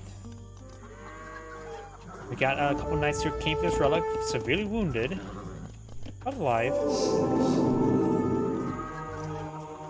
And he may get the conversion there, and he does not get the conversion there. Light cavalry does go down. Longswordman chasing that pikeman. We got red pushing forward another round of knights.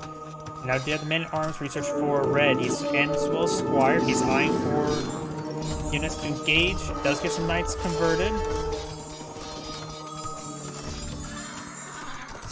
And he has multiple knights now here. 6 knights. Pikemen making the way forward. We've got 2 monasteries here. It looks like blue was trying to pull out mass monk in order to engage his opponents, knights.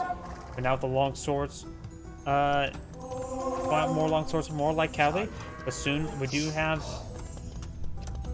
Okay, maybe this research is a little bit bugged out right there. I thought it was a Imperial Age technology, not Castle Age, because I'm pretty sure that is the long swordsman research. Okay, this icon indicator is bugged out.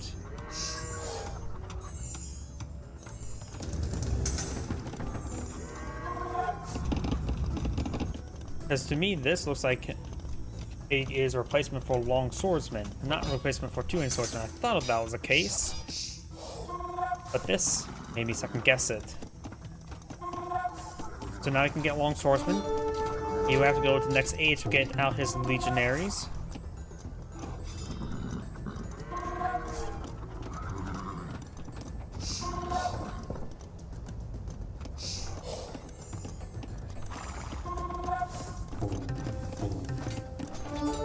Scout advancing forward.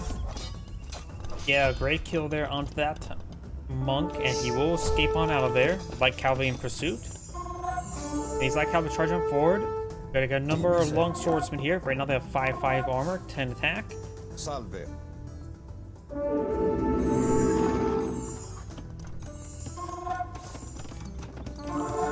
conversion somewhere. I'm not exactly sure where though.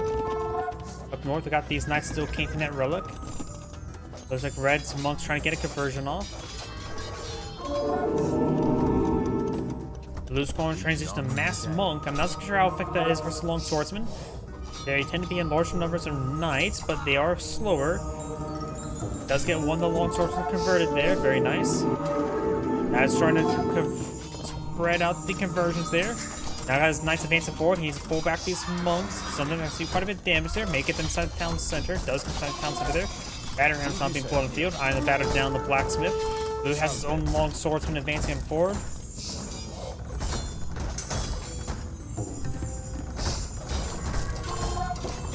And got a good number of battering rams here.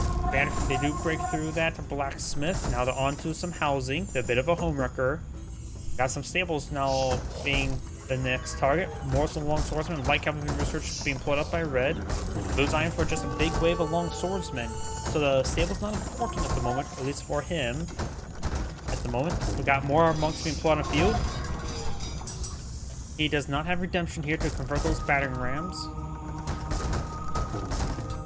Trying to convert some more of these forces. Maybe eyeing for some more long swordsmen. Does get some long swordsmen converted there.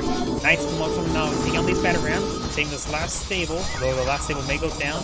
Scout does get converted there. More long swordsmen being converted there. Big fight of long swords here, but it looks like overall Blue's going to win out. He has more here. Red's course is higher quality. They have 5/5 armor. His opponent right now has still the same damage, but only 1/1. He has not even researched a single blacksmith technology, even though he has cheaper blacksmith technologies and they research faster. So of course he did lose his blacksmith there. But you really need to get rebuild a blacksmith. He's building on crate posts there, which are good defensive defense structures. They're a bit more cost effective than castles as well. Though they can't deploy out some stuff, like all the research technology, but they can still pull out conics. Overall, Blue just have too many long swords in here. Red needs to fall back, regroup, maybe get out some scorpions, since they're cheaper. Speaking of which, what's inside the siege workshop? Got a banner on the outside, running away. He does have 3 scorpions right here, so he... what does that look at? That's not good for Red. That's a lot of assets in the middle of the field. That's not going to be useful. If he deploys them out, they will get overran. He's pulling out some more long swordsmen now. He's getting out some more scorpions. I think that's all over here. He has 4 scorpions in here. He could try to pull them out, put them full ground scent, and shoot anything that gets close to them. Red's trying to engage these other long swordsmen, but thanks to his 5/5 armor, that's pretty good. Blue does get his 1/1 armor, so he's now at the 2/2.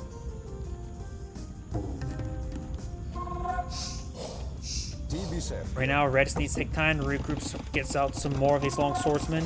How's the siege workshop getting hit? I made safe to pull out the scorpions right now and hit the use the flank to reinforcements. He's actually even getting more scorpions there. It may be a little bit too bold. We do have now 4 crate posts on the field. Does he have murder holes? Murder holes at this point in time is going to be very important because he's fighting against a lot of swordsmen. And his swordsmen are quite battered and bruised. Once he gets this build out, he's going to need to get out some conics. He needs to get out conics as well to be some forward reinforcements. Right now, his opponent's not pulling out only halberdiers. The scorpions, anyone deploy out now? Long swords getting here, long swords. It looks like Blue may have more, but Red's higher quality. It's hard to tell who's going to win out.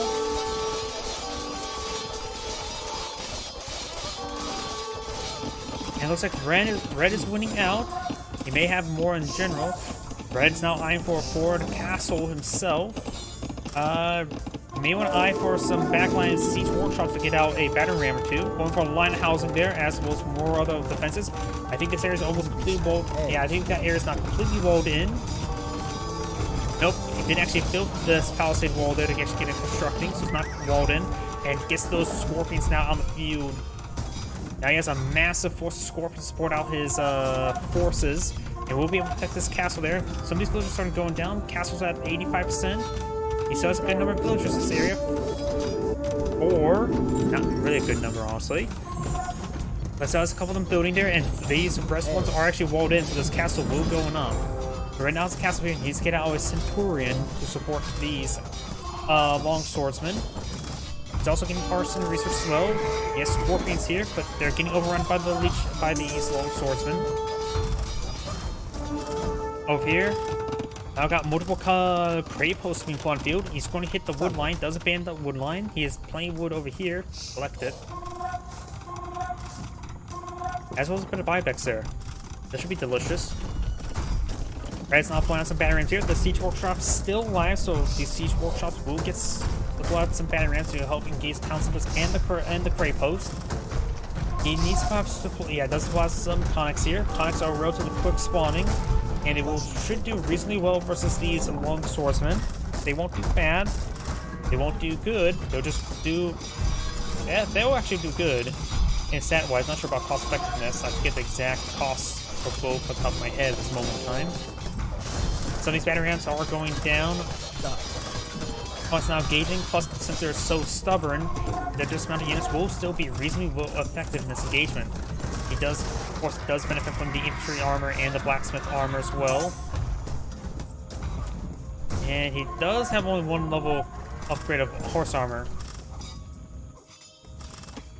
He's actually taking all these crate posts and building more and more conics. He's just trying to build mass conics right now, since he does have at least 3 crate posts on the field.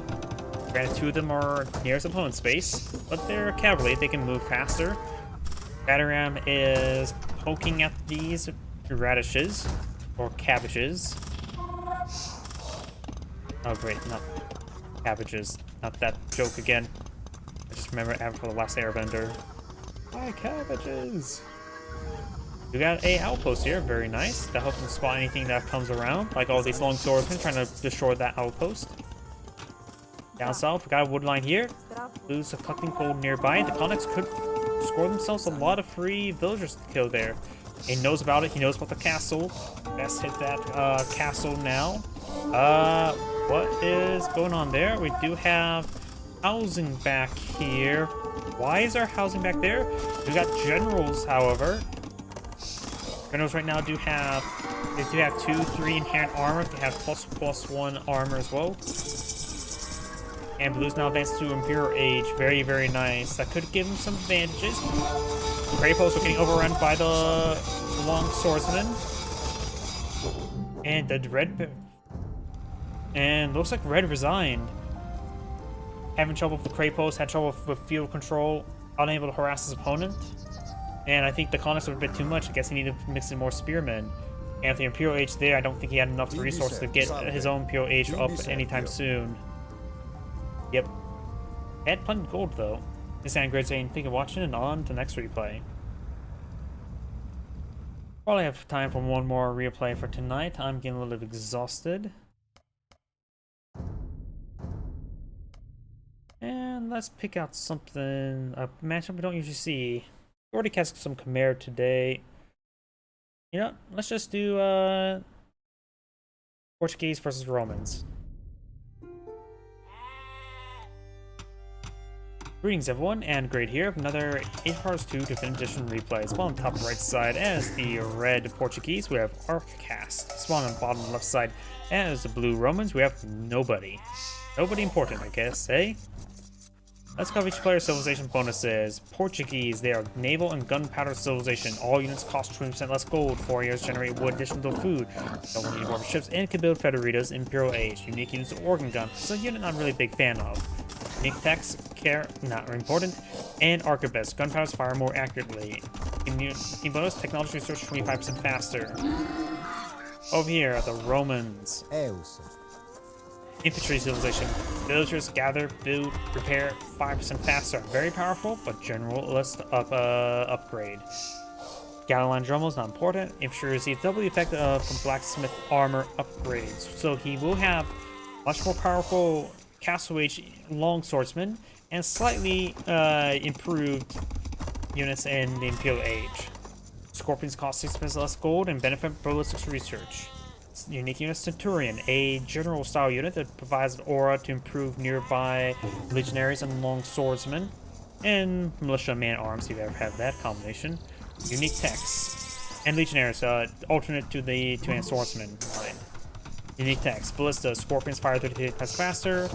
Colony Thompson's Militia Line, Nightline, and Centurion trains 50% faster. Receive a charge attack.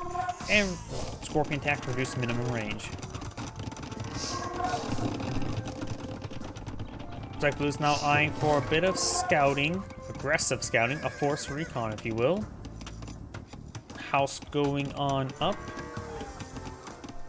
And we do have now this scout receiving quite a bit of damage right there.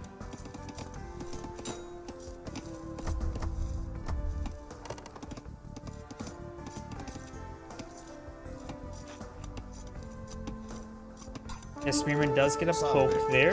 These guys are slightly damaged. Try to eye for this one villager. Maybe eyeing for another engagement with the Spearman and scout in this region may not be a good idea. And they do go ahead and fall back out of that area. We do have another scout right here, so we've got 4 scouts. Does score, go on by the Spearman. They'll just get a nice little shanking there. Does take out Red's scout there, but Blue does lose scout as well. These scouts are a little bit proliferated by the villagers, but they still have plenty of health to work with. Remind me not to say words I have trouble pronouncing. Proliferated? No. I can't even pronounce, I can't even describe the word I'm trying to pronounce. We do now have these scouts push way forward, trying to find another engagement. These villagers have full health. Now look at the Spearmen trying to pursue these scouts. If two Spearmen in this region, these scouts will have a hard time engaging. They will need to get some distance, say, hit the wood line over here. There is a palisade wall there, all by its lonesome, unbuilt. He does find this villager there, does get some good damage there, body blocking her, preventing her from escaping. She does escape, however. And we'll find a bit of walls there. We'll have trouble escaping out to that region. We do have now walls here, and that may be... Okay, that's definitely not walled in. And now we do have the villagers standing and fighting against these scouts. Bit of damage on these scouts, but good damage on that one villager. Does get back her up into a corner. Spearman does get a poke.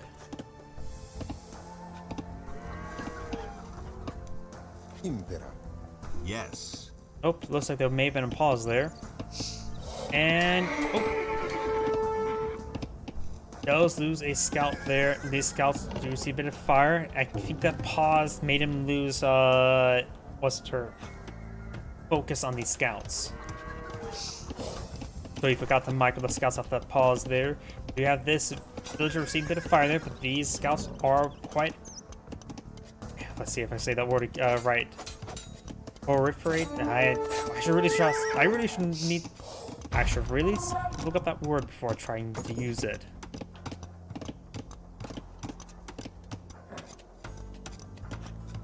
Scout. Oh, he does find that wounded villager there. Get some good damage onto him. And does get headshotted by the town center. So all those scouts have gone down. We got a line of skirmishers here. I think they're purely meant for defense. Not exactly good for offense against villagers primarily. And it looks like Blue's just eyeing to build more villagers at the moment. He is not building more villagers. We'd like to see Castle Age relatively soon. Just need 200 gold. And there's Castle Age now. Red, however, over here, they'll have Wheelbarrow being researched. He's a bit far away from getting his own Castle Age, so going for some archers now, so the skirmishers were a good call. And let's go ahead and fast forward a little bit, since both sides are eyeing just macro and eco. Single spearman here, advancing forward, ready to poke down these structures. And we'll find the skirmisher, and we'll go down. Apparently a bunch of spears in his chest is much better than one spear in his hand. Or worse. One of the two. Those now receives Castle Age there. I think there's a line of villagers eyeing for a second town center. Yes, we do. Red's Castle Age is almost complete. We've got Knights now being pulled on the field. Likely we'll see Bodkin Arrow and Crossbow research. Yes, we do. We'll find some engagements here, but still has a number of defensive spearmen here. While Knights can win against spearmen on 1v1, it won't be a good 1v1. And those scouts are backed in a corner, not moving around, receive quite a bit of damage there. And there's Crossbow and Bodkin. Rolls a miss there. Of course, he still needs ballistics.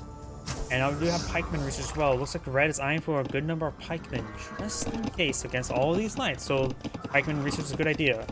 We got skirmishers here. We're likely we'll see elite skirmishers out relatively soon. Maybe not.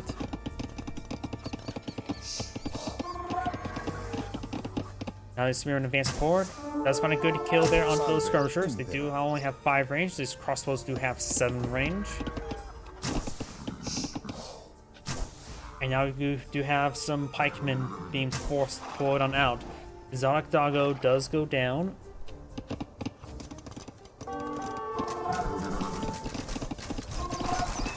Now let's find some hits there onto the stable now.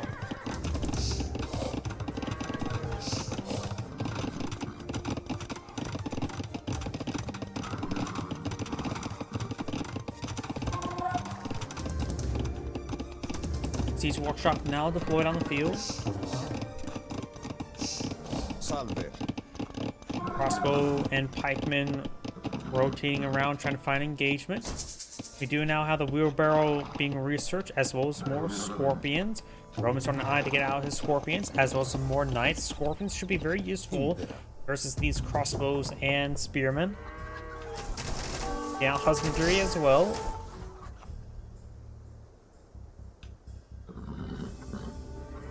And more scorpions on the build queue. We got a good line of knights here, 12. There's only 6 pikemen here, but a good number of crossbows. It's hard to say who will win that fight. Scorpion, however, finds a good volley there, getting some initial damage, getting some good collateral damage as well. And with the high ground shot, gets some extra damage on the pikemen. Starting to see down this blacksmith. He does not have any infantry upgrades just yet.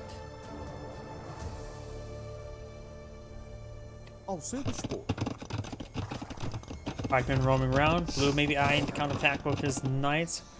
Right now he does have 2 villager queues at the moment. Red has 2 villager queues as well. Blue has 54 villagers. Opponent has 48. And the knights are going to find an opening there to maybe advance forward. Red's not eyeing for a handful of knights. Probably for defense against his opponent's knights.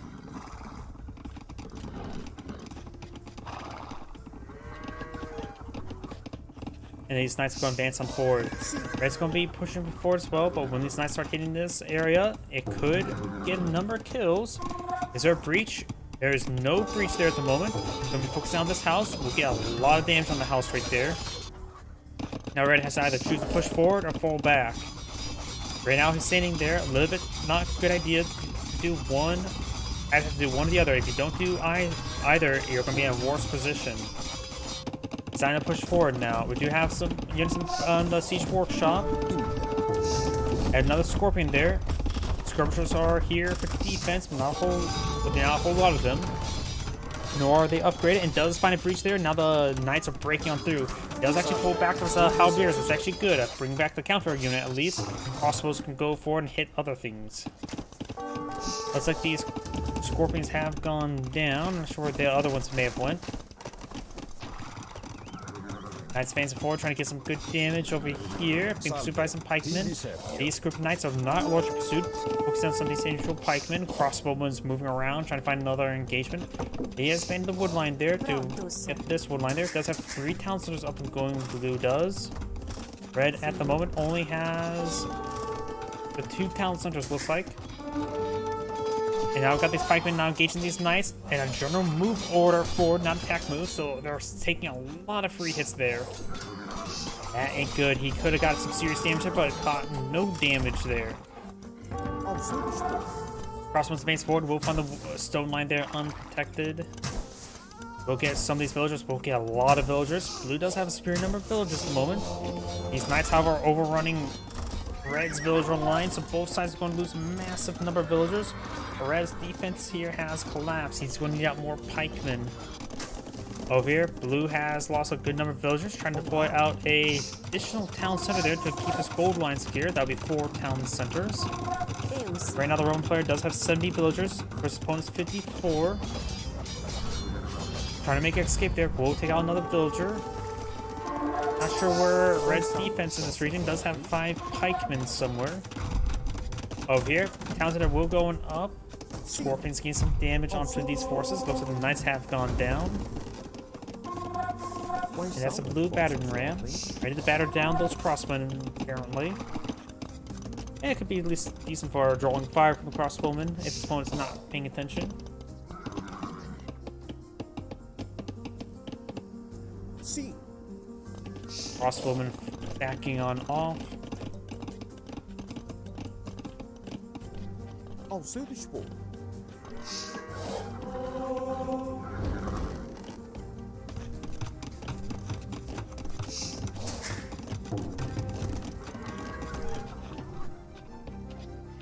Nice push way forward. Does get a good hit there on these knights. These knights are being intercepted by this crossbowman, but yet knights are of course very resilient to crossbow fire. They have a lot of base health. They have 3 pierced armor at the moment. Here comes the pikeman and exotic doggo.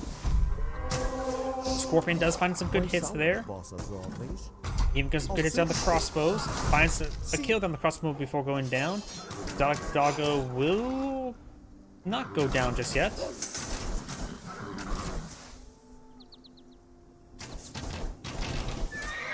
Knights are seeing quite a bit of damage there. Blue's going to be forced to fall back or advance forward with the Knights. Village count right now is 92 to 66. Blue, of course, has 4 town center squad. Soon to be 5 town center squad on the field. He needs more housing, that's for sure. And with a number of military units right here, he may want to get out some more defense. Scorpions wouldn't be half bad. Like, he's just going for mass villager. Gaining Peeler Age, very nice. But there's still an army knocking on his front door. And with all the houses here, there's a lot of front doors. No doorbells for those housing. Too early for that. Just knockers. Exotic doggo demanding pets, but yet Red has not provided any. Knights push way forward. We're seeing quite a bit of damage there. Oh, so many of these are so wounded. 7 health, 3 health. Just fall back and get them healed up. So you got getting healed up, and you got a monk here. Got this battering ram now advancing forward, trying to get a good, trying to attack his opponent.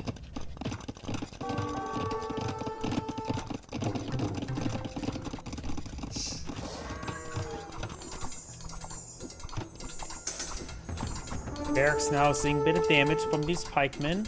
Not a whole lot. It does have 2 inherent pierce armor. Pikeman has no attack upgrades and 4 damage, so they'll do 2 damage per poke.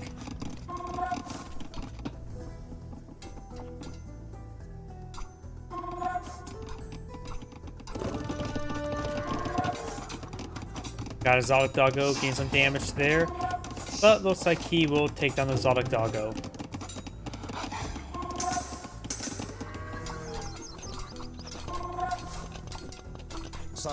Okay, I got no more crossbows and pikemen advancing on forward. Mangonel as well. Do have longbowmen on the build queue. Imperial Age is almost complete. Soon he'll get his legionaries. Looks like the legionaries being pulled out right there. They will be very effective versus the pikemen. They'll have maybe a little bit of trouble versus the crossbowmen. He doesn't have his he does have second round research, so they have 5 pierce armor. Crossbowmen only has 7 damage, they'll do 2 damage per arrow. It's not a whole lot versus sword longswordmen. They don't have as much health as a knight though. And now do got the legionary research. We do also have a general being pulled on out. Or centurion, I should say. There's the castle.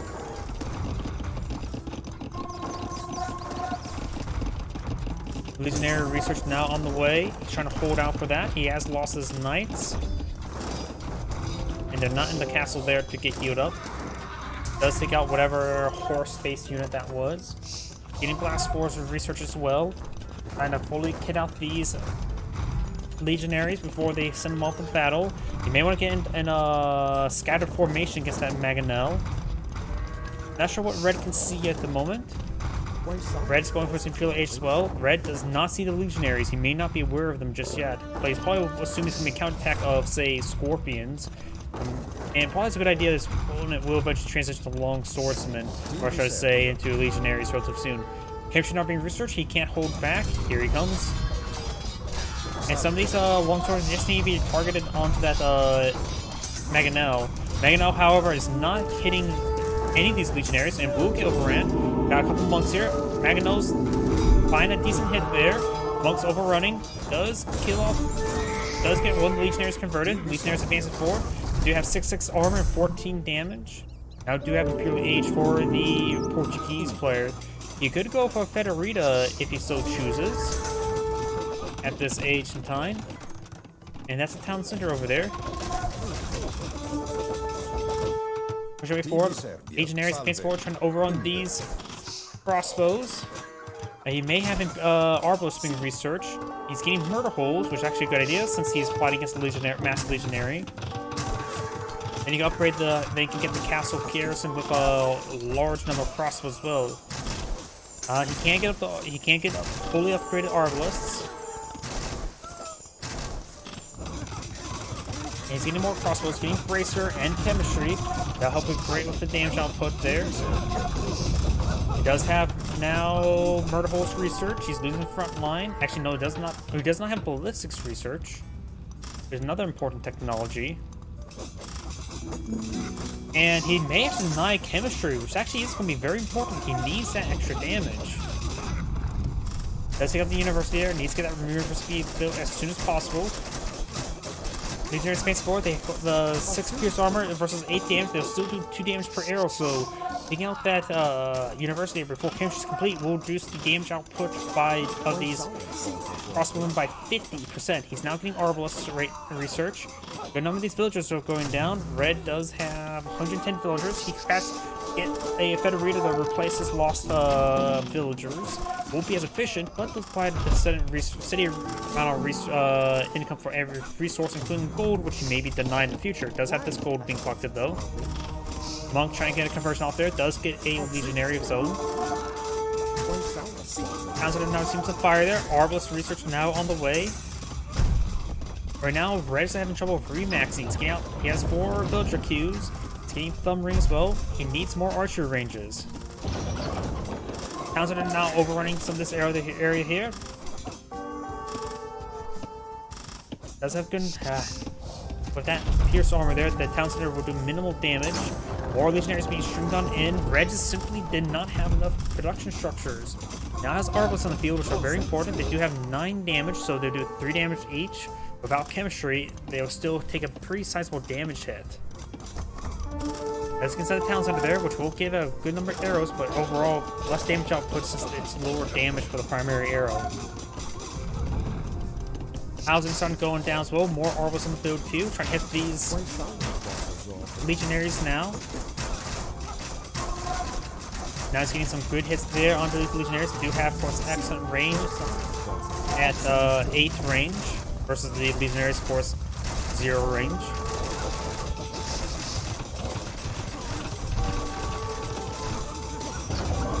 Now I've got Trip Chase against Scorpion hits a lot of these town centers. Red does have 93 villagers, and Red does cast GG now.